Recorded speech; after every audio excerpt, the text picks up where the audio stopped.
Hello everyone, welcome to my YouTube channel. हमारा आज का टॉपिक है Keynes psychological law of consumption.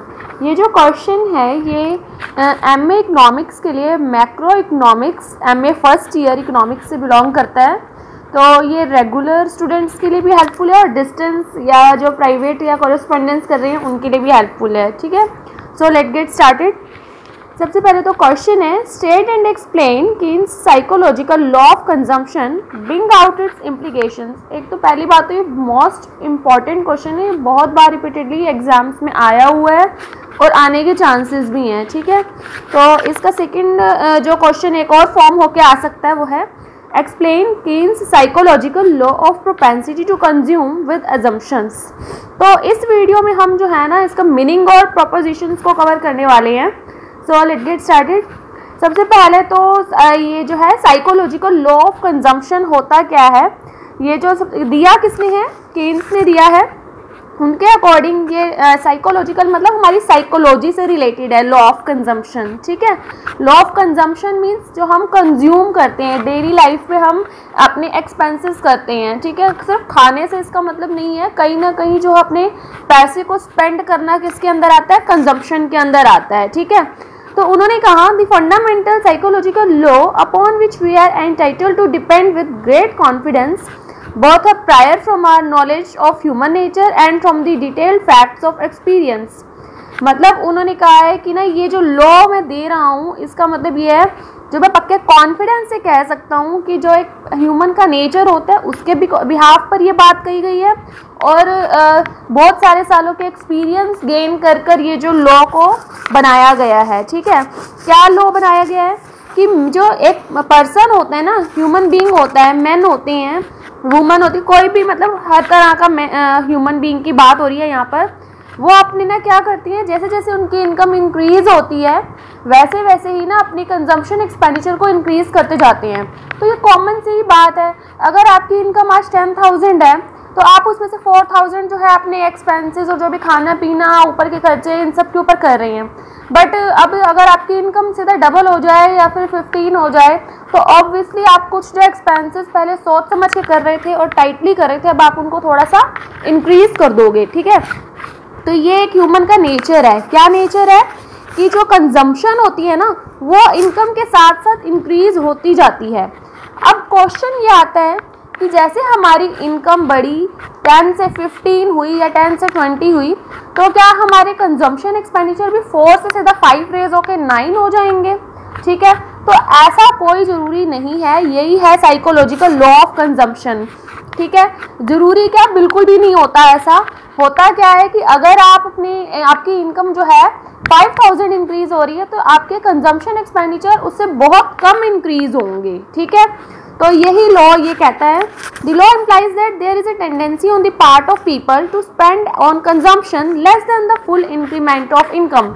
जितना भी आपका इनकम के अंदर इंक्रीमेंट होता है आप सारा का सारा ही कंजम्पशन में बढ़ा नहीं देते हो, क्योंकि आप कुछ पोर्शन को सेविंग में भी जो है डालते हो, सेविंग इन्वेस्टमेंट में, तो कुछ पोर्शन जो होता है वो कंजम्पशन में इंक्रीज होता है। ठीक है, तो हम सारा का सारा, किसी की मान लीजिए इनकम 50 से 70 हो गई, 80,000 हो गई, तो क्या वो 30,000 कंजम्पशन बढ़ा देंगे, इतना क्या कंज्यूम कर लेंगे, तो वो बाकी पोर्शन कहाँ जाएगा, सेविंग एंड इन्वेस्टमेंट में।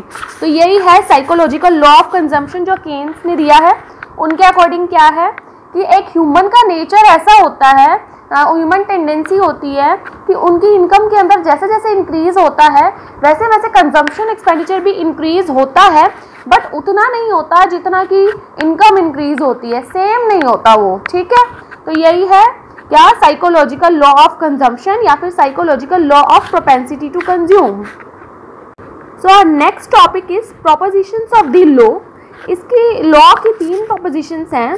ठीक है, मतलब कहने का कि ये जो लॉ दिया गया है ना ये रियल लाइफ से ही रिलेटेड है। ठीक है, इसका एक्चुअल प्रैक्टिस में फुलफिल ना हो पाना बहुत रेयर चांस होते हैं, तो कोई लिटिल डाउट ही है। वो कह रहे हैं कि मतलब कभी कभी होता है कि ये लॉ एप्लीकेबल ना हो, पर ज़्यादा सिचुएशंस में ये बात एप्लीकेबल होती ही है। ठीक है, और ये इन 3 बातों को जो है कंसीडर करता है। फर्स्ट क्या है कि देखिए, जैसे जैसे एग्रीगेट इनकम का मीनिंग यहाँ पर है कि कई बार एक पर्सन जो होता है ना सिर्फ एक ही जगह से इनकम जनरेट नहीं कर रहा होता, उन्होंने कई सोर्सेज से अपनी इनकम जो है बना रखी होती है, ठीक है। तो वो उन सबका टोटल करके जो उनका इनकम में इंक्रीज आता है ना, अगर वो बढ़ गया मतलब इनकम इंक्रीज हो गई एग्रीगेट इनकम, तो एग्रीगेट कंजम्पशन भी बढ़ जाता है। अब एग्रीगेट कंजम्पशन का मतलब किसी एक पर्टिकुलर एरिया की बात नहीं कर रहे हम, जहाँ जहाँ आप कंज्यूम कर रहे हो, और कंजम्पशन का मीनिंग भी मैं आपको कह चुकी हूँ कि एक्सपेंसेस जहाँ भी आप कर रहे हो, कोई भी सर्विस ले रहे हो, कुछ भी खा रहे हो, कहीं पे भी आप एंजॉय कर रहे हो, कुछ भी आपका घर का खर्चा है, सब कुछ कंजम्पशन एक्सपेंडिचर में आता है,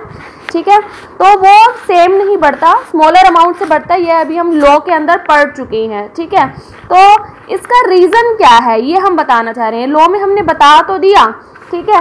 तो हमारी ना एक ह्यूमन बीइंग का नेचर है कि ना क्या होता है, जैसे जैसे हमारी इनकम इंक्रीज होती है तो हमारी जो वांट्स होती हैं, इच्छाएं होती हैं ना, वो सेटिस्फाई होती जाती हैं। जैसे मान लीजिए पहले आपकी इनकम 10,000 थी, जो मैंने पहले वाला एग्जाम्पल लिया था, ठीक है।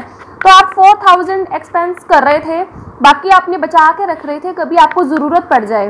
पर अभी ना आपको कहीं ना कहीं कमी लगती थी कि मेरे जो खर्चे हैं, जो मैं खुल के खर्चना चाह रही हूँ या मेरी इच्छा है पूरी नहीं हो पा रही। फिर आपकी 15,000 इनकम हुई, तो आपने वो वाला जहाँ पे कमी लग रही थी उसको इंक्रीज कर दिया। फिर आपकी 20 हुई, फिर आपने और इंक्रीज कर दिया।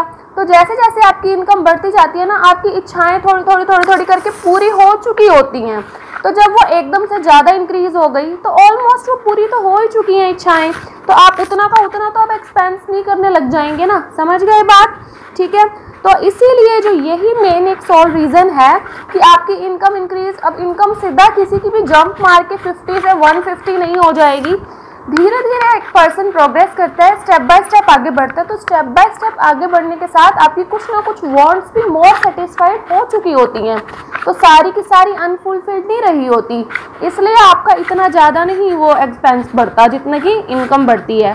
क्लियर ये point. Next is increase of income will be divided in some proportion between saving and spending. ये बात भी अभी हमने डिस्कस करी थी कि जितनी हमारी इनकम इंक्रीज होती है, हम साथ साथ सेविंग के ऊपर भी ध्यान देना शुरू कर देते कि उसको भी हमें बढ़ाना है आगे की लाइफ के लिए, ठीक है। तो हमारा जो जितना भी इनकम के अंदर इंक्रीज होता है वो 2 पार्टीशंस में हो जाता है, थोड़ी सी सेविंग चली गई, थोड़ी सी स्पेंडिंग चली गई, ठीक है। तो इससे पता चला कि ये भी एक रीज़न है जिसकी वजह से सारी की सारी इनकम जो होती है वो इंक्रीज होने के साथ सारा कंजम्पशन एक्सपेंडिचर पे नहीं लग जाता। और एक चीज़ देखिए ये भी होती है कि ना कि जब हमारी इनकम ना कम होती है तो हम सेविंग पोर्शन पे ना ध्यान कम दे पाते हैं, ठीक है। तो हमारा मेन मुद्दा तब होता है कि हम कंजम्पशन कर लें, ठीक है, जितना हमारा गुजारा ही मुश्किल से हो पा रहा है।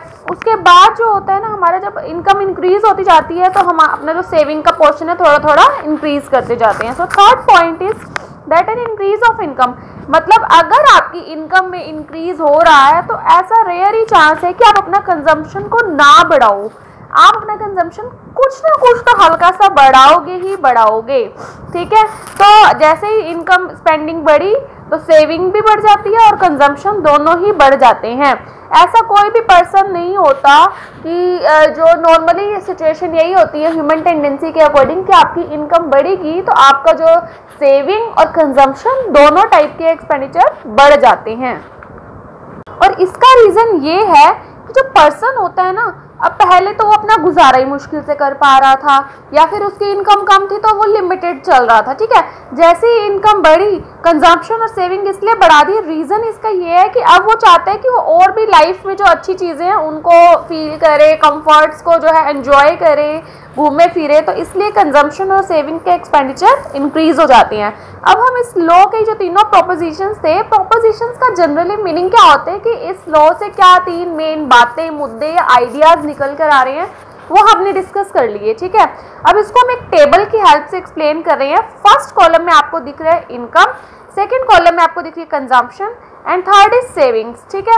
सबसे पहले एक पर्सन की इनकम होती है, उसमें से कुछ पोर्शन वो कंज्यूम कर लेता है, तो जो बचता है उसको वो क्या कर लेता है, सेव। तो savings is equal to Y minus C. Y किसको डिनोट कर रहा है, इनकम को, सी कंजम्पशन को। Income minus consumption is equal to savings, ठीक है। अब आपने ना एक टेबल अपने आप से ही बनानी है। देखिए इसमें सबसे पहले जो इनकम है 0 फर्स्ट नंबर पर है, ठीक है। फिर उसके बाद 60, देन 120, ये ना 60 इंक्रीज हो रही है इनकम हर बार, ठीक है, हर सिचुएशन में। अब कंजम्पशन देखिए, जीरो है जब इनकम, तो आप देखो जब भी आपकी इनकम जीरो ही क्यों ना हो पर कंजम्पशन कुछ ना कुछ होती ही है, क्योंकि हम कंजम्पशन करना तो बंद नहीं कर सकते ना, तो हमारी पिछली कुछ सेविंग्स हो सकती है, हम उसका यूज़ कर सकते हैं, ठीक है, या फिर हम कहीं से लोन ले सकते हैं। तो ऐसे केस में हमारी सेविंग्स ना नेगेटिव चली जाती हैं कि इस टाइम पे हम कुछ भी सेव तो कर नहीं पा रहे और पीछे का सेव वो अभी यूज़ कर रहे हैं। क्लियर, ठीक है। अब देखो जैसे अब 60 इनकम हुई तो कंजम्पशन ना 70 हो गई, तो दोनों का डिफरेंस देखिए, इधर से डिफरेंस है 60 इनकम का, जबकि कंजम्पशन का डिफरेंस है 50, ठीक है। तो ये देखो 50-50 ही इंक्रीज हो रहा है। और सेविंग्स हमने कैसे निकाली है, ऐसे 0 - 20, देन 60 - 70, देन 120 - 120, पूरे कॉलम को सब्ट्रैक्ट कर दिया है, ठीक है।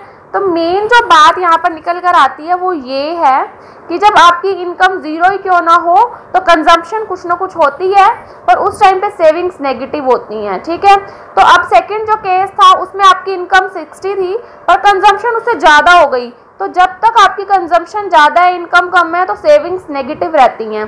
फिर आपकी इनकम 120 हुई तो आपकी कंजम्पशन भी 120 हो गई, तो ज़ीरो हो गया, इक्वल हो गया, तो कुछ भी बचा नहीं, ठीक है। फिर आपकी इनकम और बढ़ गई और कंजम्पशन आपने 50 बढ़ाई है, पूरा 180 नहीं कंज्यूम किया, तो आपने जो 10 बचा था उसको सेव कर लिया। इसी तरह से ये प्रोसेस चलता ही रहा, ठीक है। तो ओवरऑल हम ये कहना चाहते हैं कि इनकम जितनी बढ़ती है कंजम्पशन उतनी नहीं बढ़ती, कंजम्पशन उससे कम बढ़ती है, ठीक है। और दूसरी बात ये कि जीरो इनकम पे भी कुछ ना कुछ कंजम्पशन होती है, उस टाइम पे सेविंग्स नेगेटिव चली जाती हैं, इट मीन्स आप कुछ सेव नहीं कर रहे हो और पिछला बचा हुआ कुछ यूज़ कर सकते हैं और बाहर से लोन ले सकते हैं। फिर धीरे धीरे जैसे जैसे आपकी इनकम बढ़ी पर कंजम्पशन इतनी नहीं बढ़ी, इसलिए आपकी सेविंग्स थोड़ी थोड़ी इंक्रीज होती गई। क्लियर। अब इस चीज़ को हम ना डायग्राम की हेल्प से समझेंगे। टेबल में आपने देखा था कि जो इनकम है वो बराबर बराबर बढ़ती जा रही है, ठीक है, तो पर जब कंजम्पशन थी उससे कम थी, ठीक है। तो आपको टेबल ध्यान रखनी है अपनी। टेबल क्या थी कि उसमें इनकम, एक तो ये याद रख लो जो इनकम होती है ना हमेशा जीरो ओरिजिन से निकल रही होती है, बिल्कुल स्ट्रेट 45 का एंगल बनाते हुए, तो कुछ भी फिगर्स हो वो हमेशा यही शेप ही बनेगी, ठीक है। तो नीचे जो आपका एक्स एक्सिस है यहाँ पर हमने क्या शो करी है, इनकम, y0, y1, y2, और ऊपर हमने consumption expenditure CS y axis पर शो करा है, ठीक है। ये जो आपका जो 45 डिग्री है ये इनकम है, इनकम आपकी धीरे धीरे बढ़ रही है, ठीक है। पहले जो है ना कंजम्पशन ऊपर है इनकम नीचे है, ठीक है, मतलब आप कंज्यूम ज़्यादा कर रहे हो और आपकी इनकम कम है, तो इसलिए कंजम्पशन ऊपर चली गई, इनकम नीचे। फिर धीरे धीरे एक पॉइंट आया B, जब आपकी कंजम्पशन और इनकम ना दोनों बराबर हो गई, वो 120 वाला पॉइंट था ना जब जीरो हो गई थी, ठीक है।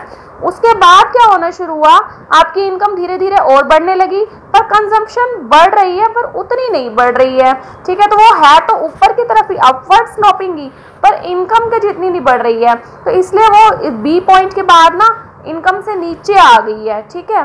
तो आपको क्या पता चला कि ये जो C1 A1 है, A1 C1 वाला जो पोर्शन है, ठीक है, तो आप देखो ये A1 C1 पहले B के बाद A1 C1 वाला पोर्शन जो है गैप क्रिएट हो गया है, मतलब ये सेव करने लग गए हैं हम, क्योंकि हमारी इनकम ऊपर जा रही है और सेविंग जो है कंजम्पशन जो है नीचे है, तो बचा हुआ पोर्शन हम क्या करेंगे, सेव करेंगे। फिर जो सेविंग है ना उसके बाद और बढ़ने लगी है C2 A2, इसका मतलब क्या हुआ, ओवरऑल रिजल्ट ये निकला कि with the increase in income consumption expenditure increases, पर इतना नहीं बढ़ता जितनी इनकम बढ़ती है, तो जो बचा हुआ पोर्शन और गैप होता है ना वो सेविंग होता है, वो वाइडन होता जाता है, मतलब बड़ा होता जाता है, मतलब हमारी इनकम बढ़ने के साथ साथ कंजम्पशन एक्सपेंडिचर बढ़ा पर कम बढ़ा, तो जो गैप क्रिएट हुआ वो हमने क्या कर दिया, सेव कर दिया, ठीक है।